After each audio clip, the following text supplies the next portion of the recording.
Hello everyone. Today let's introduce the ribs bar wire making machine. It's also called the deformed wire making machine.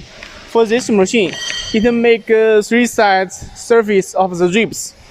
The wire diameter range from standard is from 5 to 10. For this cabinet, it can control the cutting length and the wire drawing speed. And this button, you can control the machine every part semi-running or automatic. Content payoff. It can load the raw material wire. It can load about 2 tons. Or this is wire feeding frame. It can make sure the wire is feeding straight.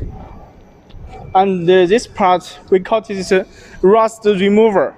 The function is that this rolling wheel, it can remove the outside of this wire. We add the drawing powder in this part, and under this lubricating machine, we put a bucket.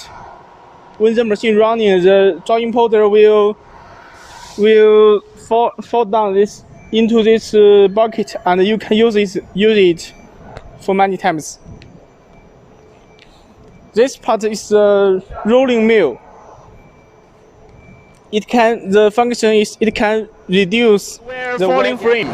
When the deformed wire finished, and after cutting into what you want the length, for example, this is 6 meters length. This frame you can set it 6 meters, and it fall at this part, and you can pack it.